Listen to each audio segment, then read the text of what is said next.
Let me know if you've ever had an experience exactly like this or similar to it. You went out on a date, had a great time, texted your crush, and now crickets. 10 minutes have passed, now an hour, now 2 hours. You start to panic, you think they don't like you, they didn't actually have a good time, they're just being nice and aren't really interested in you at all.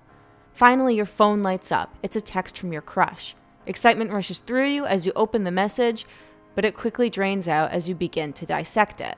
How come there was no winky face, no exclamation marks? Did they really have a good time? Will they ever reach out to you on their own, or will you always have to take the initiative? What should you say back? This is Lindsay from Beprimo, and today I want to talk to you about texting your crush.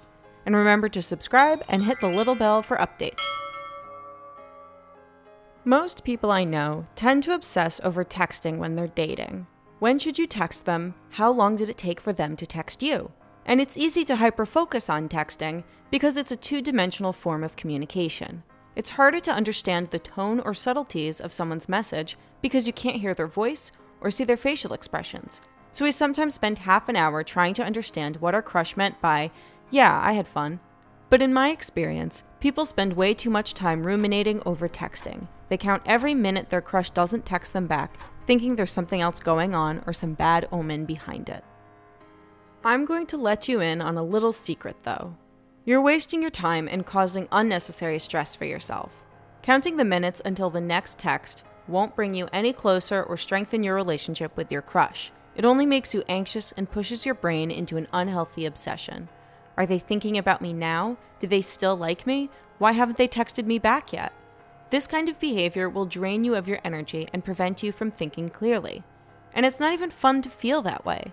It distracts you from other things in life and it's not attractive. It may even cause you to self-sabotage. If you're jumping to the conclusion that your crush must be seeing someone else, or they must not care about you because otherwise they would have texted you sooner, then you are likely hurting your own chances with them. So what should you do?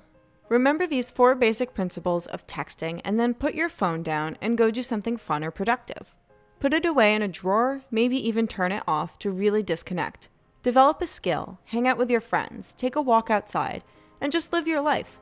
The exact time when your crush texts you back will not make or break your potential relationship, so turn your focus to the present moment. I don't want you to actively ignore your crush when they text, but rather to stop checking your phone every 5 minutes and be comfortable without your phone from time to time. We're all looking for someone who's interesting, independent, thoughtful, so be that person for yourself first. The more confident you are in yourself, the less you look for validation from others, the more likely your crush will be attracted to you anyway. So pick up a passion project where you'll enjoy the challenges and could spend hours at a time on it. Expand your horizons, learn something new. Be in the moment and appreciate the good things in your life. You might soon find that a simple text isn't such a big deal anymore. Maybe you'll even find that you enjoy calling your crush and talking to them rather than texting back and forth. So what are the basic rules for texting? These are 4 rules that I use and have worked well for me. Number 1, don't text your crush unless you actually have something to say. Texts like, "You up? Hey, what are you doing?" or unsolicited selfies are incredibly easy to ignore and don't provide any value to the other person. They're usually more annoying than anything else. Instead, reach out when you actually have something to say, like if you want to plan a time to hang out or you have something funny or interesting to share. Number 2, take initiative. Don't just sit around waiting for them to text you. Like I said, if there's something you want to share, go ahead and share it. Being the first one to reach out can be a scary barrier to overcome, but it shows the other person that you have the confidence to do so, and it shows them that you're interested in them, because they may be waiting for that green light. Number 3, don't panic if it takes a few hours for them to get back to you. Anything could be going on in their lives, and when you're in the early stages of dating, you still don't know them all too well to expect them to drop everything and respond the minute you text them. If their life is busy and stressful right now, showing them that you're patient and calm will be a huge relief to them too. And number 4, remember that texting is just one form of communication and one component of dating, and it is hardly the most important one. If you're kind, honest, and talk with your crush over the phone or in person, even terrible texting habits are easily overshadowed by your other positive habits. So there you have it.